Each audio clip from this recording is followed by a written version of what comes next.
Good evening to you all.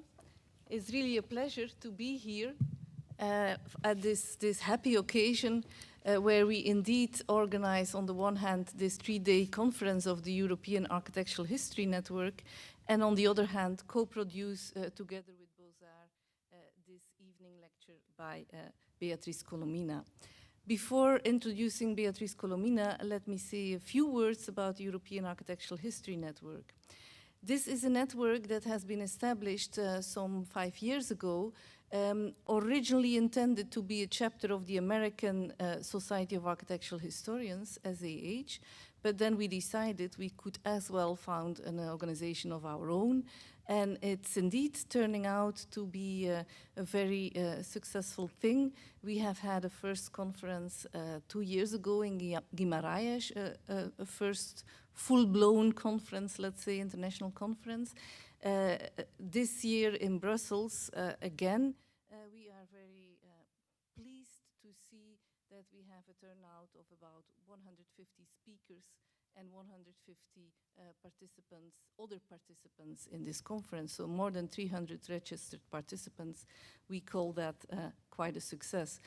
We are for most of the part of this conference, we are at the other side of the park here. We are at the Palace of the Academies, the Royal Academy, the Flemish Royal Academy is hosting us, which is also such a great thing that we are capable of enjoying both a building by Horta, this one this evening, and we will also be here tomorrow for the conference dinner, and then also, of course, the Palace of the Academies, which is also a grand 19th century neoclassical, early 19th century neoclassical building. That said, it's a pleasure also to introduce to you Beatriz Colomina, whom I have known already quite a long time. And in the meantime, she was then, when we first met, a kind of promising young scholar. And in the meantime, she is described as an international, quite rightfully so, as an internationally very renowned architectural historian and theorist. She is a professor at Princeton, and her area of expertise is questions of architecture and media. At Princeton University, she is the founding director of the program in the interdisciplinary program, not just an architectural program, the international program, interdisciplinary program in media and modernity. And with her doctoral students in that program, she most recently curated an exhibition that has been showed in many places, Clip Stamp Fold, the radical architecture of little magazines from the 60s and the 70s. And the exhibition catalog, the very large exhibition catalog of that exhibition came out recently, and I can recommend it to you as a very interesting documentation about the 60s and the 70s. But earlier on already, she published books that you might know or might be aware of, like Privacy and Publicity, Modern Architecture as Mass Media. That was about Loos and Le Corbusier and their take on their dealings with modern media. And Domesticity at War, which dealt with how in America during the Cold War period and other periods, architects and politicians and the public at large translated this anxiety about the Cold War into versions of domesticity. Next to that, she has also been involved in countless other projects. I just mentioned one or two. She was the editor of the book Sexuality and Space, and she was also involved in Cold War hot houses, inventing post-war culture from cockpit to Playboy. This said, I am very pleased indeed that she could join us for this conference and to lecture to you tonight, and I am sure that you will enjoy this great lecture. Thank you very much.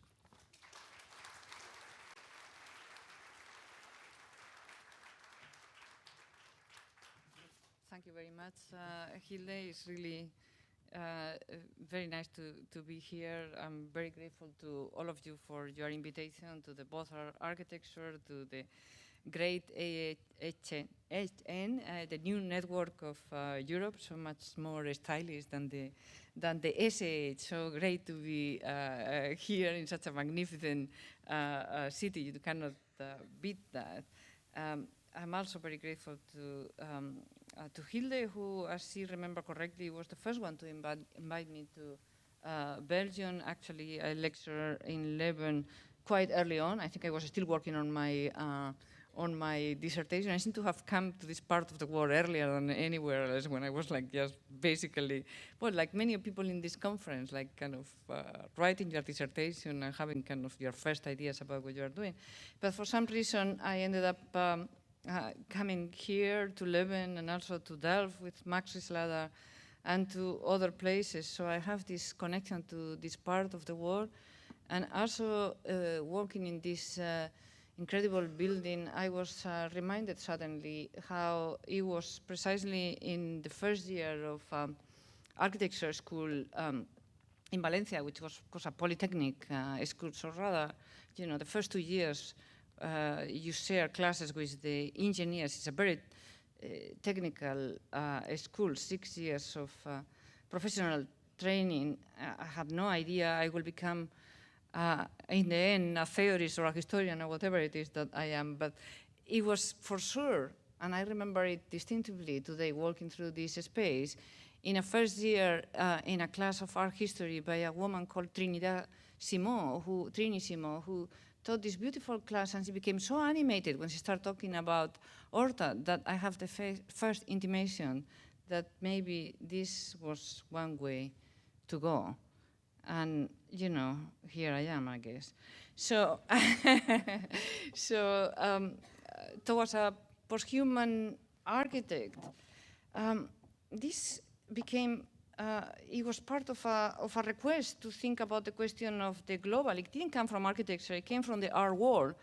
There was a big exhibition on globalization in Zurich, and this is the first time that, at first I was going to say no, because first of all, it was all the art world, and they were concerned about how the art world was changing, and curators and so on, and say, oh, couldn't you talk about global architects today? And I thought to myself, well, maybe, but not really. I mean, I don't normally do this.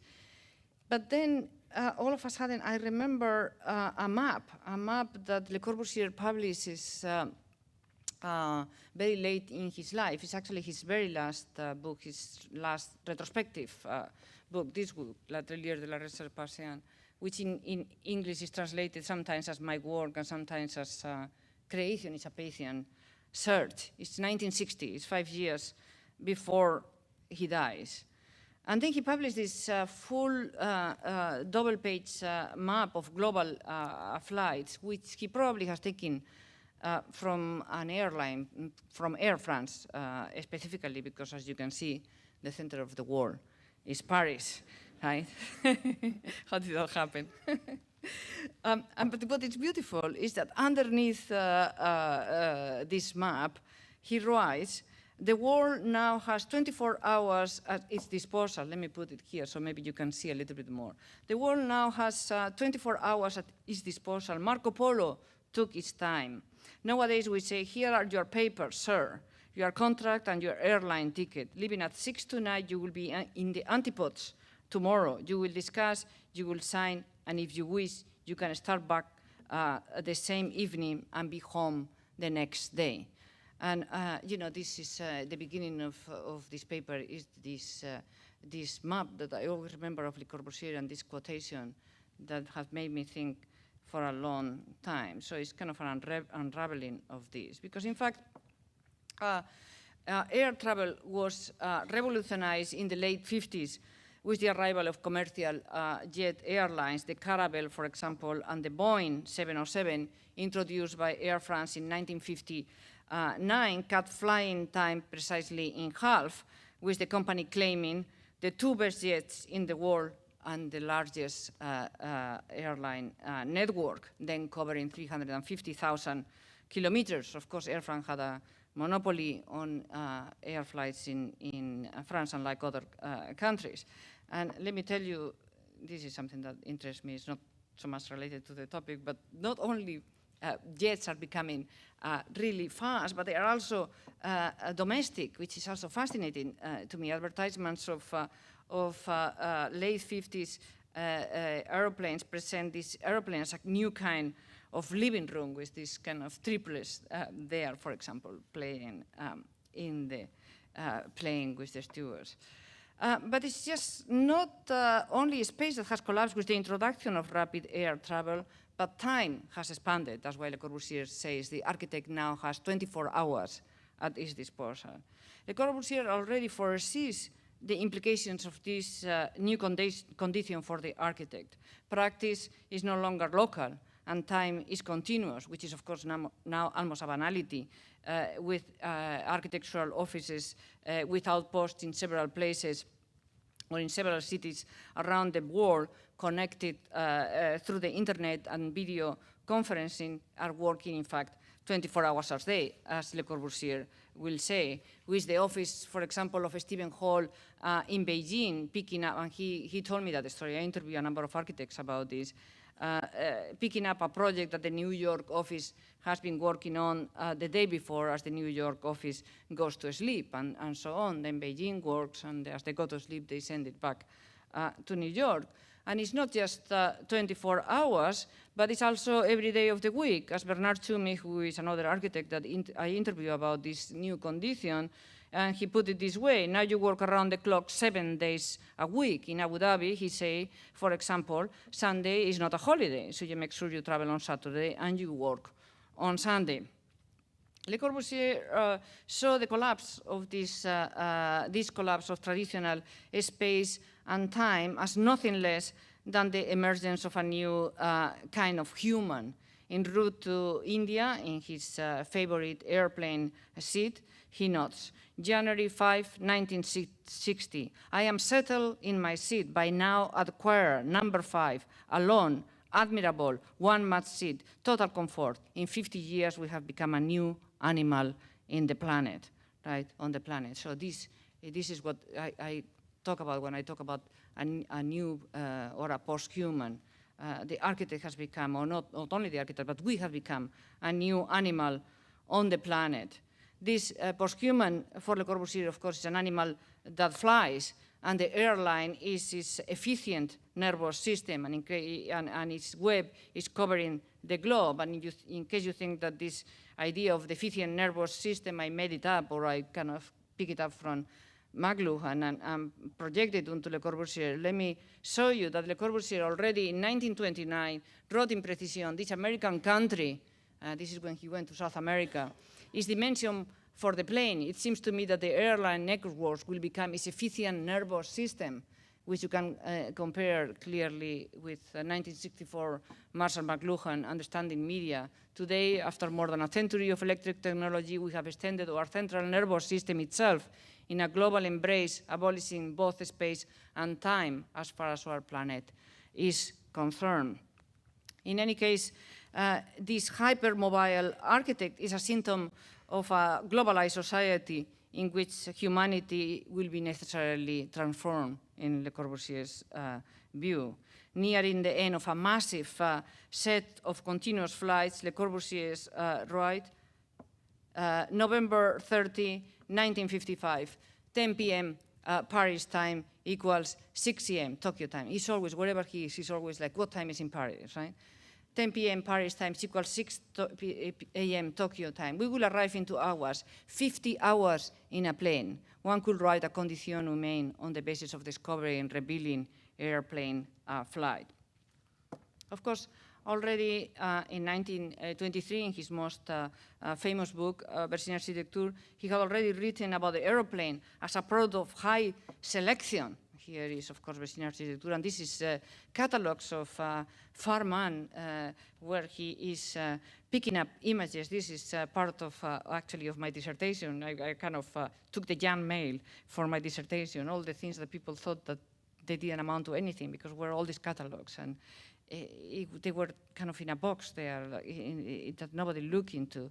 And then I started realizing, of course, that he was picking up images that then will end up in his book. And of course, he's also collecting images of airplanes from all kinds sources. In any case, the airplane for him is a product of high selection, and crossing the Atlantic in 1936 in the Graf Zeppelin, of course, the magnificent 237 meters German airship that between 1928 and 37 made 143 impeccable transatlantic trips before, of course, it crashed in New Jersey.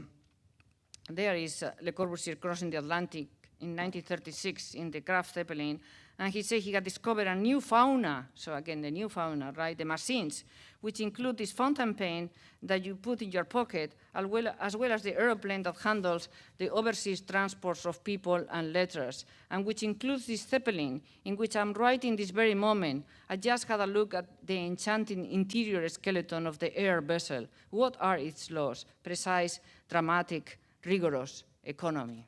And here is, again, some pictures of the Zeppelin, which gives you a sense of this incredible space, right? In this, it's more like an airship than a plane, and nobody seems to care about any kind of restraining devices. Anyway, the evolution of these machines stimulates an evolution of the very condition of the human. It's also very interesting that by 1960, Le Corbusier, who is already not a young man, by 1960 is 73 years old, was speaking about electronics. So he never stopped. He never stopped thinking, and that I think is also unbelievable, admirable actually. He was speaking about electronics as the brain of the new posthuman. Again, talking about the posthuman still. Electronics is born, he writes, that is to say the possibility of letting robots study and establish files, prepare discussions, propose solutions. Electronics is used to make films, to make sound recordings, television, radio, etc. Electronics will offer us a brain of incomparable capacity. The evolution of the airplanes accelerates not only the speed of travel, but also the speed of human transformation. The arrival of the ballistic logic of jet travel reconfigures both passengers and world. The genius of forms, he writes, this is his favorite plane, the super constellation, is beautiful. It is like a fish. It could have been a bird, but no, it's not a bird. Huh? But since the advent of the jets, he says, a new threshold has been crossed. It is a projectile, a perforator, and not a glider. I love this idea, a perforator, and not a glider. And here you have the super constellation, of course, run by Air India, which is the favorite company of Le Corbusier, and the super constellation, his favorite airplane. Le Corbusier could be said to have been the first global architect, but in an age in which almost every architect is global, it is hard to appreciate how radical Le Corbusier's mode of operation was. As he wrote in one of the sketchbooks on the plane Ahmedabad, Mumbai, November 13, 1955, Corbu is all over the world, he writes. He always writes like he's writing about somebody else, right? So Corbu is kind of funny. Corbu is all over the world, traveling. His dirty raincoat, there is the raincoat, in his arm. His leather satchel stuffed with business papers, with razor and toothbrush, brilliantine for a few hairs, and his suit from Paris, which clothes him here in Tokyo or in Ahmedabad without the best. Right? So he already knew you shouldn't pack a lot of stuff, right? You travel light, right?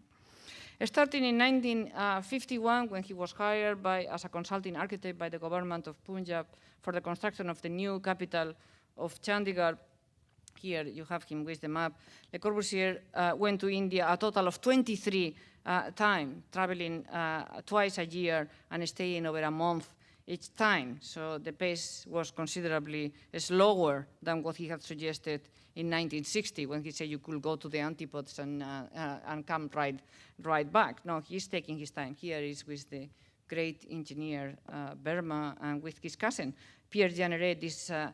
Until I had to go to Chandigarh really to understand even how Pierre Jeanneret looks like. I mean, I kind of remember a photograph of Le Corbusier boxing in the beach with Pierre Jeanneret, but Pierre Jeanneret, such incredible, important partnership, probably the most important partnership in our century, and it's such an obscure figure, thanks to Maristela Casiato, who is doing this incredible study, which we are all looking for. But I mean, when I first went to Chandigarh, and I first realized how short he was, for example. I didn't even know how, he's almost a midget, he's incredibly small. Here is with Le Corbusier in the boat design, but Pierre Jeanneret. But I thought somebody has to do a dissertation about this until I found out, of course, Maristela was starting this extraordinary study.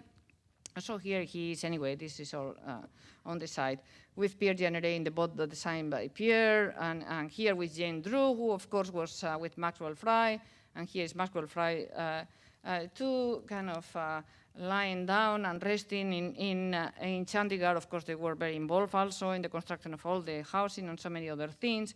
And here is with Nero and with Malraux. And of course, most important, I suppose, with the huge and very important team that made the construction of Chandigarh possible. And I must say also how little we know about all these incredibly talented Indian architects, some of them really young, some of them had studied in Europe, like the father of Prakash, who was already on his way back to England when he heard that the construction of Chandigarh was going to start and turn around and went to work in Le Corbusier team. And then when you go to Chandigarh and you see all the extraordinary buildings that each one of them or some of them did individually in the university and in all of this, you realize the immense talent that went into this project. So again, talking about other dissertations, other work still needed to be done, but I'm kind of losing track of what I'm saying. So I was saying that the pace was much slower than what he had suggested in 1960, required by his contract to travel Air India, a company that he adored and compared very favorably with Air France. The typical itinerary, listen to this, took him from Paris to Geneva or to Rome, and then we'll go to Cairo, Bombay, and Delhi, where he will travel by car to Chandigarh and move around by jeep. Okay, so despite this unbelievably grueling schedule, he seems to have been deliriously happy in the air. I mean, he doesn't look very happy there, but this is because he's on the ground. I mean, you will see, you will see how happy he is when he gets in the air. He constantly makes staccato entries next to drawings in his sketchbooks, as he wrote in, now he's in 1951, he's in the plane to Delhi, avión, no, plane, 2.5 hours Paris, Rome, 4.5 hours Rome, Cairo, 9 hours Cairo, Bombay, 3.25 hours Bombay, Delhi. I have been in the plane since 2 o'clock Saturday. It is Monday noon. I am arriving in Delhi. I have never been so relaxed and so alone, engrossed in the poetry of things, nature and poetry, pure and simple, Apollinaire and Gide, and in meditation. Who knew that Le Corbusier was a meditator? No? But anyway, so you will want to shoot yourself. You leave on Saturday and you're arriving on Delhi 2 days later. and he says, I have never been so relaxed and so alone, engrossed in the poetry of things. Okay, so these sketchbooks are, in fact, an extraordinary, I can't believe that nobody has done this study yet. These sketchbooks are really an extraordinary diary of global movements and new perceptions generated by that movement. In the middle of monitoring every details of the evolving mechanics of air travel, timetable, speed, cabin temperatures, outside temperature, food, airports, I mean, he's obsessed with everything. But he also becomes repeatedly ecstatic and lyrical. He writes about what he's reading in the plane, which not surprisingly includes other polemical travelers such as Marco Polo and Don Quixote, who keep reappearing. So travel becomes an opportunity to reflect on travel. The plane is an escape from the cacophony and one-man upmanship of the world, that are all his words, as you can imagine. 1957, airplane. 18.5 hours Paris time. I tell you, always Paris time.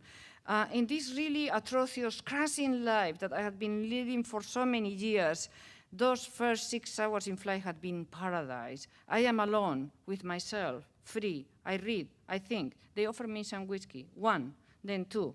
I am free. No one. No. Okay, there is the whiskey too. But he says, no one, I'm free, no one or anything is bugging me. Almost like today, right? Like you go into a plane and say, finally nobody's bugging you. There is no email so far, and nobody's yada-yadding next to you on a phone, and nobody can call you, and suddenly you get into a different state, right? So it's amazing how very few things have changed. In any case, for Le Corbusier, the world is full of stupidity, and the plane is full of calm intelligence. The architect brings intelligence to the world and belongs to the airplane. Le Corbusier claims to be at home in airborne India. Those are his words. He even has a seat reserve in Air India, number 5, which ends up being called Le Corbusier's seat. The airplane, he says, is his home, an asylum of salvation. Le Corbusier becomes one with the airplane, even designing this airline seat as his natural habitat, a place not just for comfort, but of total comfort, a comfort to be found nowhere else and with no one else.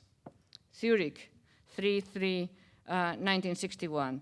13.5 hours. We take off in Air India. My usual seat, number 5. Huge space in the super constellation. I refuse the Boeing because it is American taste, even when run by the Indians. Constellation, 550 kilometers instead of 1,100. But here I'm at home in airborne India. But the USA floods the world with its stupidity and human mediocrity. Beirut, 8 p.m. Paris time. 10 p.m. local time. Total euphoria. Paris was crazy, insane, threatening with imbecility. Since Zurich, 1:30 p.m., I am in the super constellation. In my seat, number 5, called Le Corbusier's seat. This aeroplane is an asylum of salvation. End of the quote. So, of course, the aeroplane is this home for the new human. Its details are prototypes for a new kind of home on the ground. Having always used the aircraft as the image of modernity, Le Corbusier takes a specific inspiration from the airplane that he's living in, paying attention to every little detail of the design. He admires the interior, the reclining chairs, the storage bin. He even requests drawings from the designers of the airplane. In 1951, for example, he reminds himself on the sketchbook. He always writes in the sketchbook notes, reminding himself of something. On return to Paris, write to Tata, congratulate him on plane Bombay, Delhi, leaving October 29, 1951 at 8:30 a.m. and ask him for drawings of the plane, plus drawings of the reclining chairs. Remarkable. 226 by 226 by 226. They are not small. The tight economy of space, because it's all kind of relative, I suppose, is tight at that time, in the airplanes gives him ideas for his current projects in the same way that the ocean liner and the car had been an inspiration before. But the amazing thing is that if the ocean liner had been extensively studied as a source of inspiration for Marseille, the crazy thing is that in the sketchbooks, and nobody has studied this, there are also sketches of airplanes, and also clearly an inspiration for the project. For example, here is a sketch of a birth of an Air France plane, where he writes, Constellation, Air France, arrived in New York, January 23, 1949. A cousette makes an adorable nest for two to chat, Oriental fashion, but one will not dare build it in a house. End of the note. Nevertheless, one will not dare to build it in a house, but a few months later, that's exactly what he does, when he makes this sketch to plan the rooms for the Unité, also in the middle of an airplane flight, June 1949, room chamber 1, chamber 2, it cross-section inspired, he says he himself, in case you missed it, inspired by Air France Constellation, February 22nd, 1949, Paris, New York. Right? And in 1961, on the Boeing to Delhi, he notes that the cream white casing above the seat could be used in Bilradier's dwellings in Marseille. So he starts thinking about these things where we put the suitcases as a good kind of storage system for Marseille. Even the dishes are of interest to him. June 15, 1960, Paris, asked Air France Boeing, where can I buy some stackable metal dishes like those used in New York-Paris plane on June 15? They are very simple, but very adaptable dishes, very shiny, in-flight service, right? Fellow travelers' equipment becomes also a source of interest as well. as if he was anticipating the kind of compulsion to buy that we feel when we are in transit and all the different kind of stores that are servicing this desire. But of course, there is nothing like that. But he's like already kind of intimating that, because fellow travelers' equipment becomes kind of a source of interest as well. For example, in this sketch, he draws the detailed measurements of this traveling bag, and around it he writes, Air India, plane. A serious Japanese man, a minister perhaps, has this soft wild boar's hide courier's bag. Find out about it to replace mine, right? Even the outside decoration of planes becomes a key source of inspiration. Observing the bright gleaming paint on the metal fuselage, he develops the content for the enamel painted doors of Chandigarh, and so on and so forth. So you can keep going in the sketchbooks and notice that in the plane he gets really inspired, and many of the projects that are then underway, like Chandigarh and Marseille, owe a lot to this experience. But ultimately, what Le Corbusier wants is to redesign the space of the airplane itself. Seeing Air France as inferior to Air India, he repeatedly proposes the French company to outfit their planes in a more modern manner. He writes a note to himself, Nice, July 24, 1954. How about proposing to Air France to let Corbu outfit an airplane? Of course, the dream, as you can imagine, never materialized, which may explain Le Corbusier's increasing diatribes against Air France. On a trip to India via Tokyo, he writes, October 31st, 1955, Air France Super Constellation plane is not super at all. The first class cabin equals a line of portholes overlooking engines. The remaining 5 or 6 lines overlooking wings. You don't see a thing. Sickening uproar, Air India, first class cabin, nice portholes, table, comfort, elegance of the woodwork. Everything in Air India is beautiful, is elegant, is comfortable. Everything in Air France is a disaster. In 1957, he tries to do the Air France headquarters, writing to the head of the company. But this is the first line of the letter. Imagine, I mean, a psychologist in the room, please. This state of French inferiority. Of all the things you could say to the French.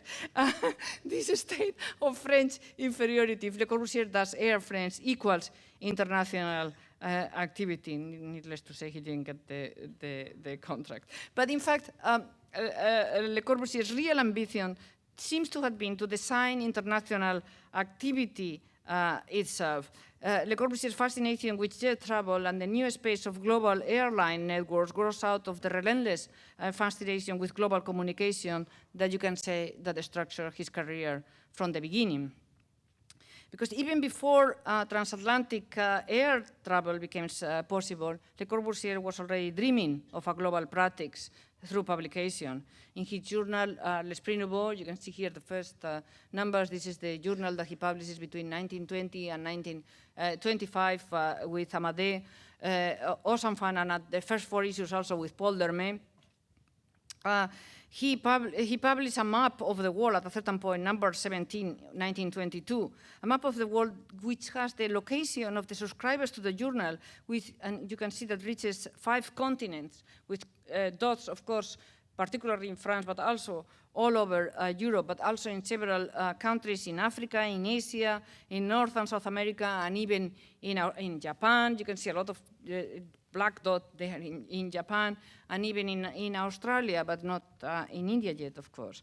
How important this outreach was for Le Corbusier is evident when in his last book, the last book where he will go on to publish this this map of the air flights, he quotes the opening words of a speech that welcomes him to Sao Paulo by the State Department in 1929. And he talks about this minister or something that gives this speech, and he quotes him literally when he says, when this is now the minister in Sao Paulo, when the first issue of L'Esprit Nouveau reached Brazil, we felt the impact of a great event.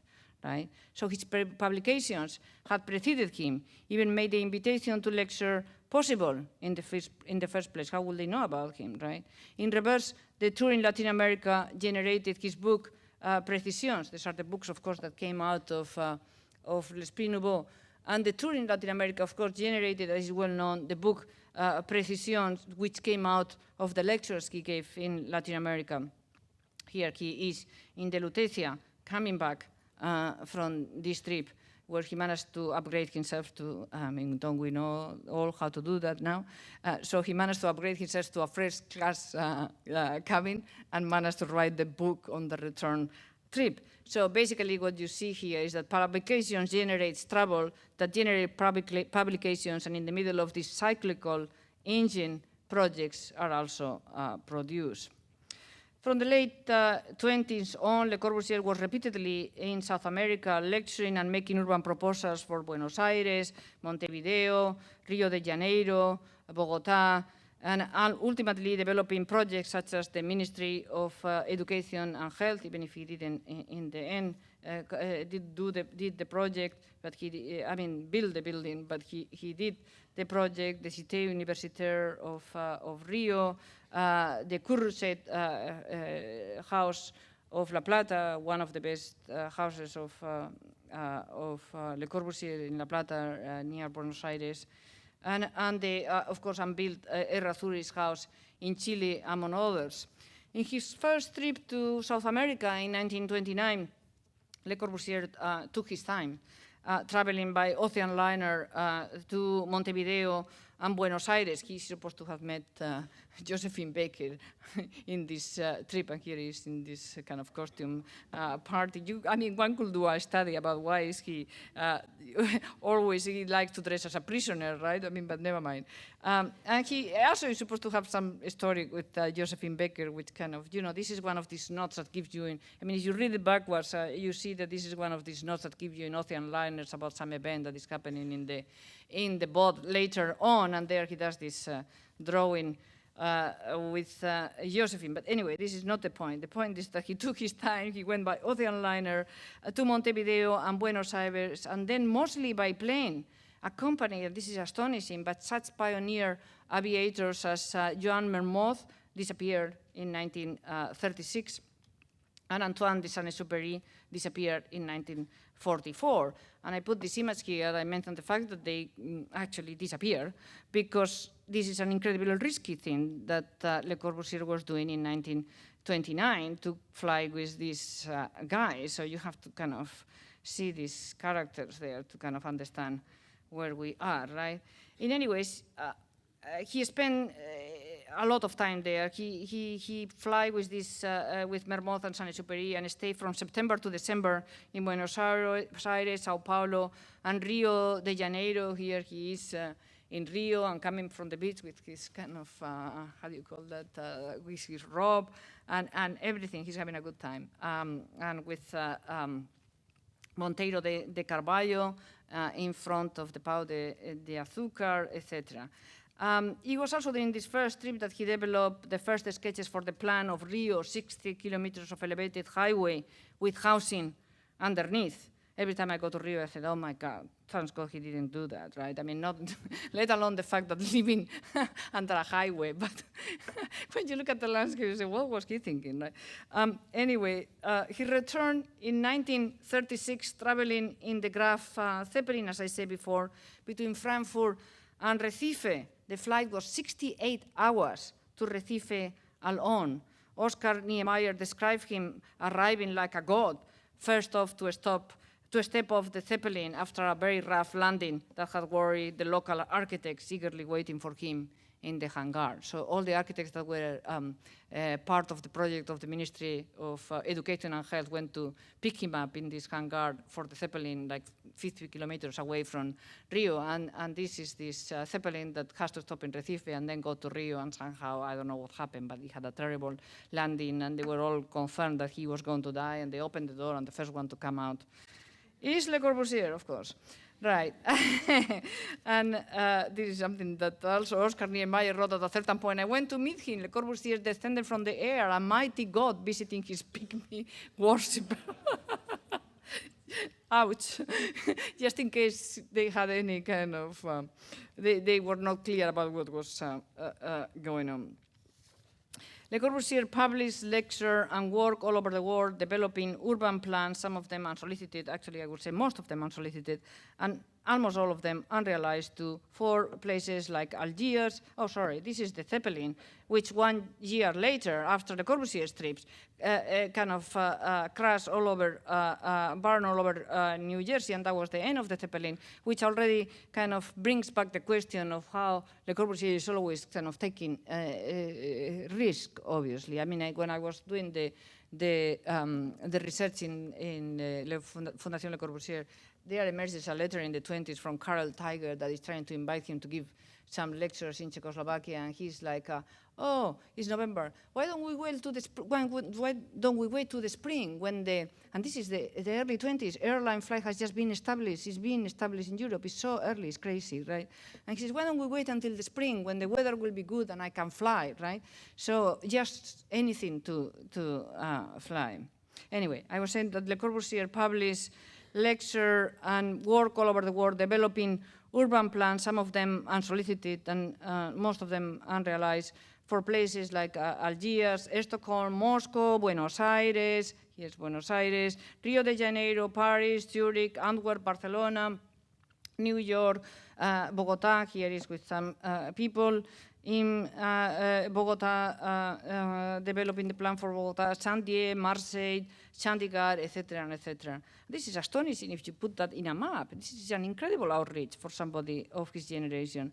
And completing buildings in such faraway cities as, again, Moscow, Rio de Janeiro, La Plata, Tokyo, Baghdad. Here is Chandigarh, of course, and here he is in Tokyo, Baghdad. Who knew that Le Corbusier had done a building in Baghdad? Chandigarh, or Ahmedabad, Chandigarh, and Boston. In this list, Boston is like an exotic location, right? As his global reach expanded, the space of his movements increased radically. His practice was, in fact, finally unthinkable outside jet travel. If in the 1920s he was already fascinated with the global distribution of subscribers of L'Esprit Nouveau, in the 1960s he was obsessed with the new kind of mobility of the architect. And here you have Le Corbusier arriving in Zurich, of course, arriving from India. You see Air India, right? And in the super constellation. And of course, it's such a beautiful image, I think, in many ways. First of all, of the airplane, right? And then what's going on with this?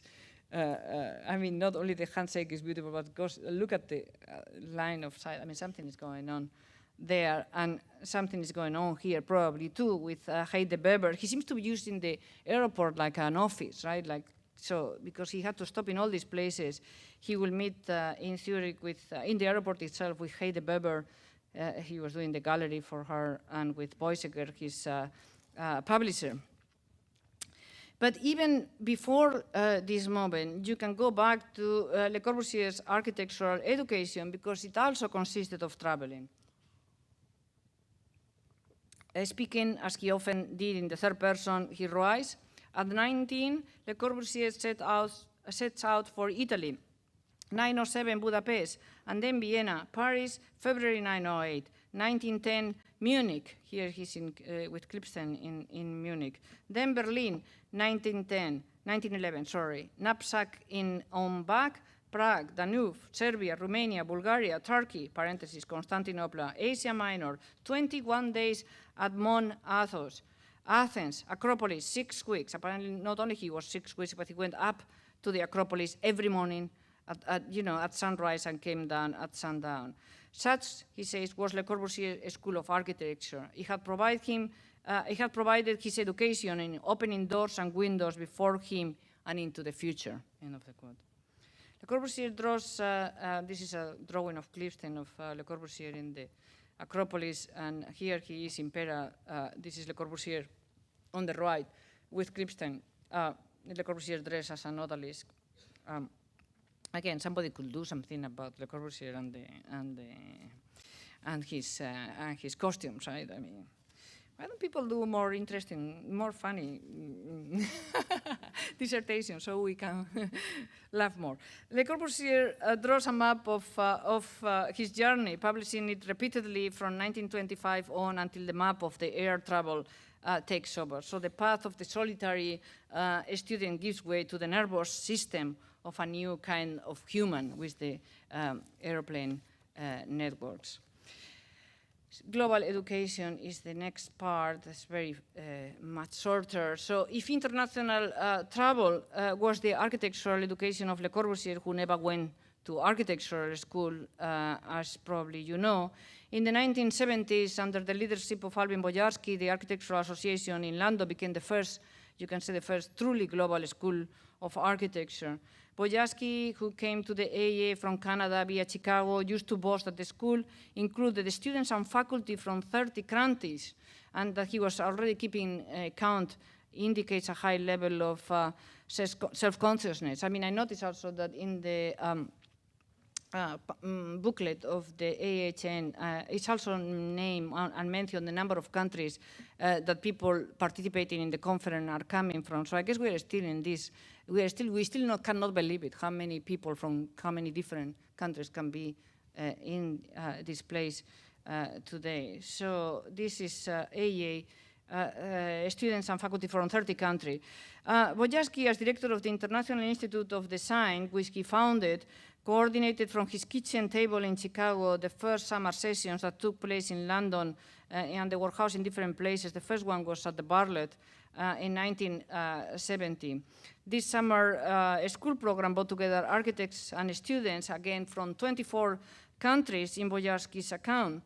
He described it as an unusually active commuting access embroidered by a network of lecture circuits and sundry snoops on both sides of the Atlantic, and went on to talk about the kaleidoscopic nature of applicants coming from every corner of the world. And then he mentions Oslo, Santiago, Zurich, Cincinnati, Stuttgart, Trondheim, Sydney, Buenos Aires, Helsinki, New Delhi, Ljubljana, Washington, D.C., etc., etc.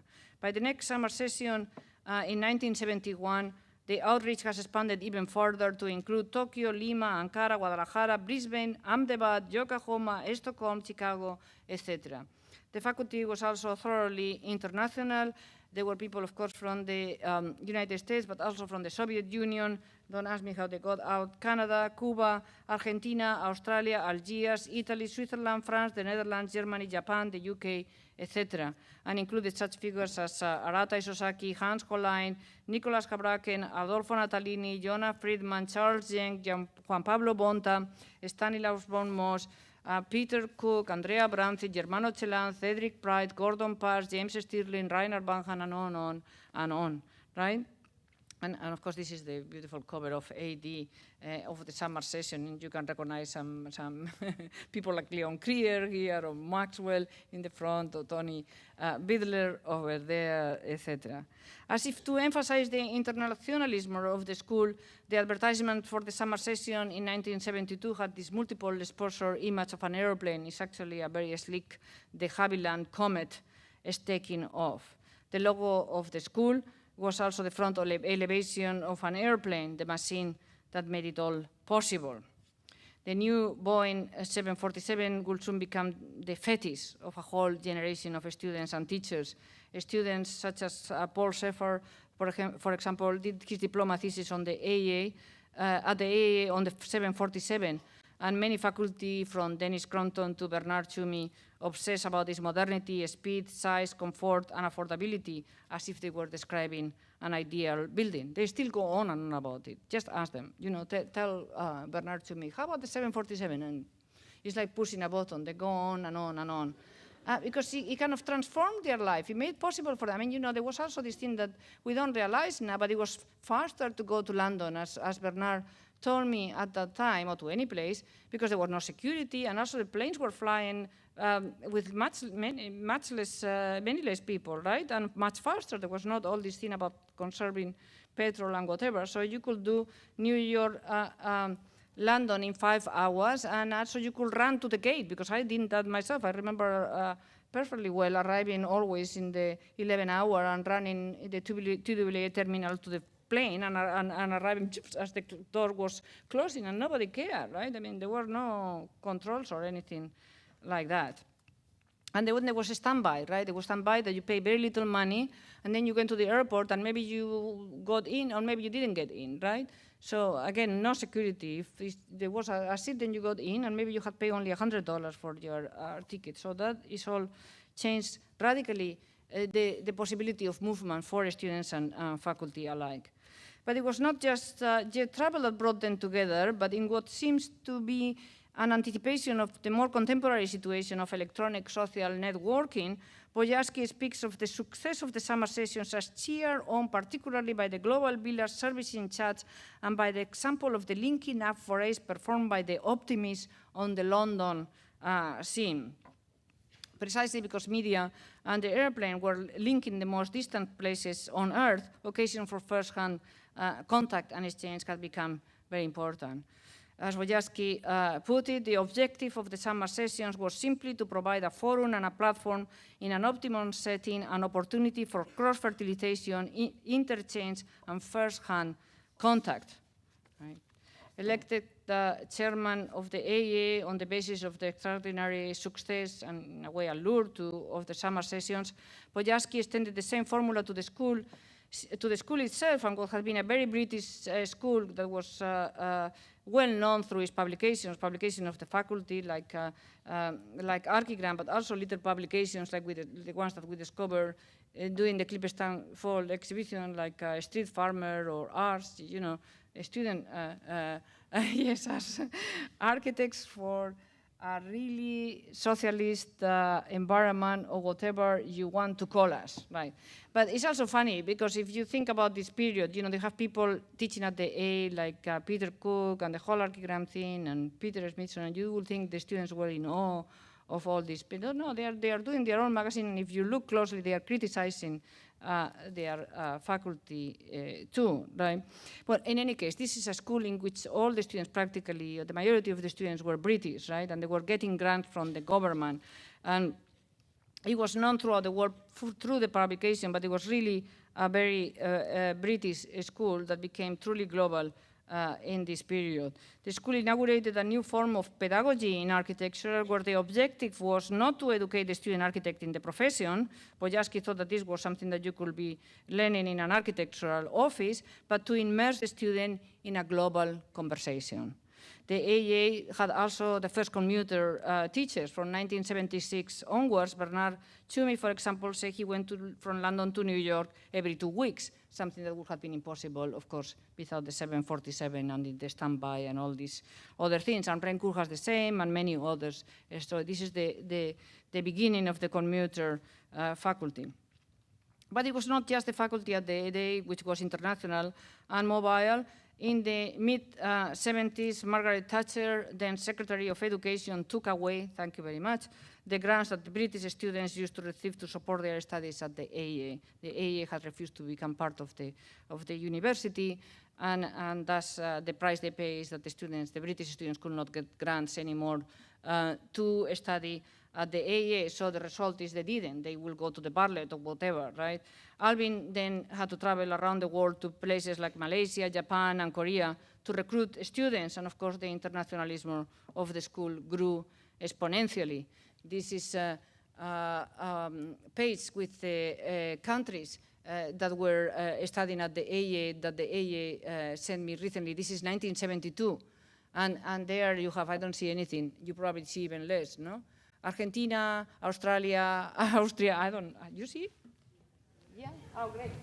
So Argentina, Australia, Austria, Barbados, Bangladesh, Biafra, Belgium, Brazil, Colombia, Canada, Ceylon, Chile, Cyprus, Denmark, Dominica, Egypt, Ecuador, France, Germany, Greece, Guyana, Hawaii, Holland, Hong Kong, India, Iran, Iraq, 7 from Iraq, of course, Bangladesh is from Iraq, right?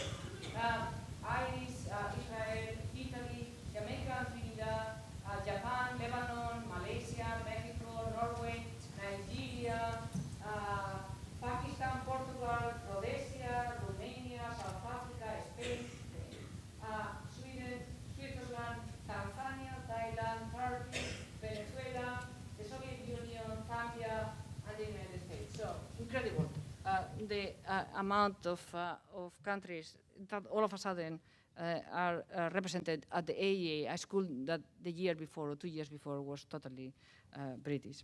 The mobility of the students and faculty was part of the philosophy of the school.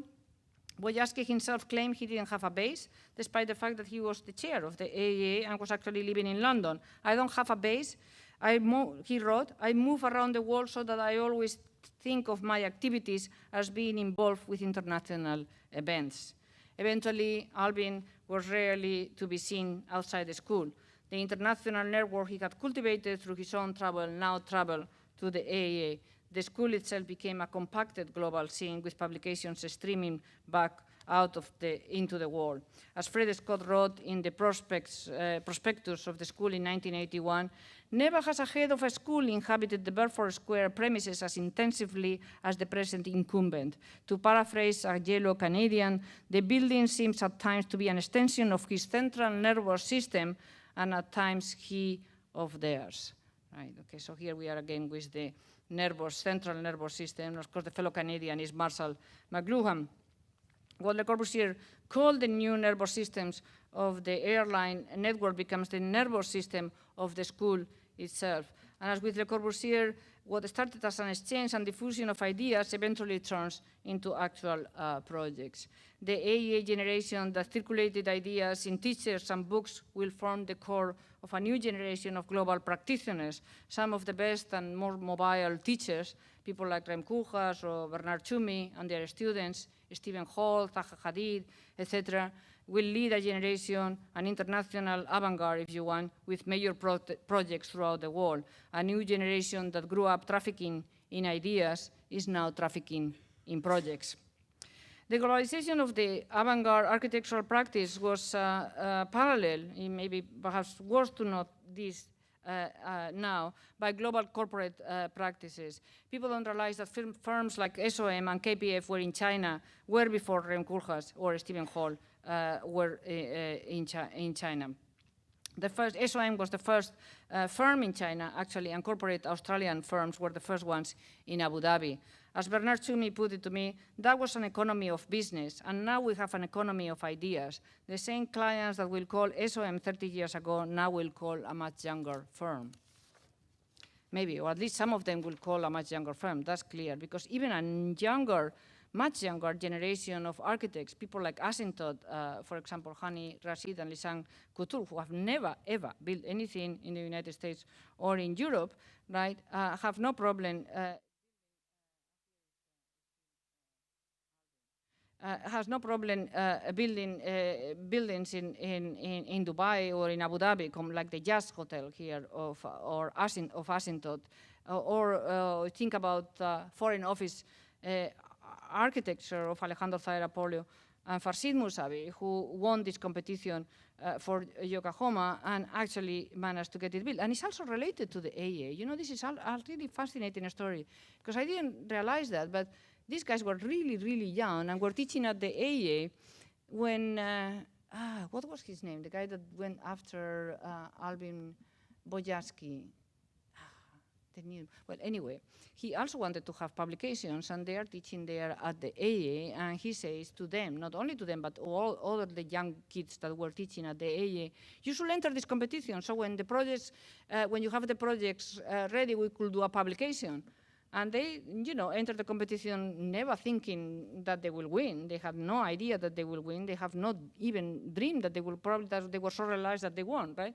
So the idea was that the AEA will put together a publication. The new dean was annoyed that they were not producing enough publications and encouraged them to enter the competition. And they end up entering this competition and actually building the Yokohama terminal. Likewise, you can think about Jesse Reiser and Nanako Umemoto. Again, they have never built anything in the United States or Europe for a long time. You know, he teaches at Princeton, he's a colleague, but we all thought he would never build anything until, of course, he starts getting towers and projects in Dubai, like this one, which is already built, as you can see.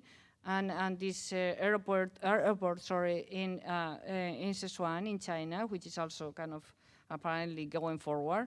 And they won this competition, this port terminal in Taiwan, and it seems like it's going also fine. And you can think about Carmen Pinós, for example, who was not given the time of the day, or whatever your expression you say, in Barcelona after she separated from Enrique Miralles. She was neglected. All the projects went for Enrique. Enrique was a very close friend of mine too, but I mean, that was an injustice of some kind, right?